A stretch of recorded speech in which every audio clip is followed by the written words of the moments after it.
नियम का उल्लंघन है। इस पर गवर्नमेंट तो जब कहाँ गया जिला लोक शिकायत निवारण किया गया था? सबसे पहले मैं डीएम साहब के यहाँ गया, उनके यहाँ रिटर्न एप्लीकेशन दिया जी। उस डीएम 2 तारीख को 2 अप्रैल को मैंने एप्लीकेशन दिया। उस पर 2 वाली जो एप्लीकेशन दिया, उस एप्लीकेशन के बाद 3 तारीख को दिया गया, 3 वाले की सुनवाई हुई, 4 वाले की सुनी गई, 5 की सुनी गई, 8 की सुनी गई। 11 तारीख को मैं लास्ट में जुमा का दिन हुआ तो मैं सोचा जनता दरबार में चला जाऊँ। जनता दरबार में गया तो वहाँ प्रमोद जी जो ये लोक शिकायत निवारण के पदाधिकारी हैं वो बैठे हुए हैं। उन्होंने कहा कि आपका एप्लीकेशन तो है, आप जनता दरबार में हैं कि महाराज हमको कुछ खबरें नहीं हैं, तो नहीं आप आइए ना, वहाँ आपको बुलाया जाएगा। वहाँ जब गए तो सबसे पहले मैं गया था डीएम साहब से डिस्कस करने के लिए जनता दरबार में। डीएम साहब से बात तक नहीं करने दी गई। डीएम साहब मौजूद थे, उनके सामने में बात कि नहीं आपकी बात एप्लीकेशन में देख लिया है, हम क्या नाम है, आप आइए वहाँ। वहाँ जब गए तो डेट पर डेट ये देते गए जी। कोई सुनवाई नहीं किया इन्होंने, कोई सुनवाई नहीं की। और 12 तारीख को 15 तारीख में बदला, 15 तारीख के बजाय फिर 25 तारीख का डेट दिया।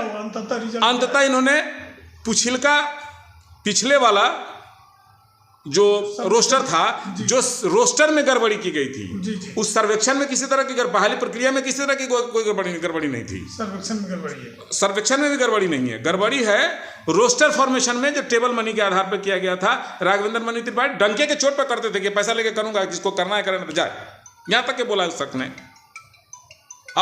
उस रोस्टर को कैंसिल करने के बजाय वो पूरी बहाली को कैंसिल इसलिए किया कि इनके जब अमला फंसेंगे तो पोल खोल देंगे। अमला को बचाने के लिए अपने जो मातहत अधिकारी या कार्यकर्ता हैं उनको बचाने के लिए इन्होंने पूरी प्रक्रिया को ये किया। अच्छा, अगर उसको रोका भी है, उसको बहाली को रद्द भी किया है, तो रद्द किस तरह से किया है? पीछे वाली बहाली जो है, पीछे वाली बहाली 2023 वाली बहाली, उसको रद्द करते, उसके बाद में इस प्रोसेस को शुरू करते नहीं। ये 2025 वाली बहाली का प्रोसेस शुरू हो गया। जब इसका रोस्टर आ गया, मेरे सामने रोस्टर जब आया तो मैं बोला अरे क्या, वो बहाली रद्द हुई नहीं है, ये हो गया। उस पर जो है जिन लोगों के खिलाफ मैंने आपत्ति ये दी थी, उनके खिलाफ एक्शन होना चाहिए था, उसको सस्पेंड होना चाहिए था, जेल होना चाहिए था। ये सब करने के बजाय बस ये नए सिरे से फिर काम शुरू।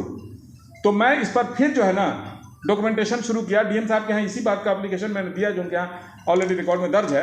वहाँ गया तो बजाय ये उस रोस्टर के कैंसिल करना, हमको कोई आपत्ति नहीं होती अगर उस रोस्टर को कैंसिल करके फिर से उस बहाली को किया जाता, या अगर नहीं ऐसा होता तो इस बहाली प्रोसेस में जो गड़बड़ी है ये जो इसको नहीं किया जाता।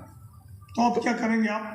तो अब मैं फिलहाल तो यहाँ से ट्रिब्यूनल में भी गया, ट्रिब्यूनल में भी 3 दिन से 4 दिन दौड़ रहा हूँ, लेकिन कोई वहाँ आदमी मौजूद नहीं है। क्या करेगी जनता? उनका भी सांठ-गांठ है शिक्षा डिपार्टमेंट से, इन्हीं के मकान में किराएदार है, इन्हीं के स्टाफ के मकान में किराएदार है। कोई होता है तो उसको खबर करता है कि कोई आदमी आया हुआ है। एक अब यहाँ के बाद हम फिर अब मुख्यमंत्री जनता दरबार में जाएंगे और चीफ सेक्रेटरी के यहाँ जाएंगे। उसके बाद वहाँ भी सुनवाई नहीं होगी तो हाईकोर्ट जाएंगे।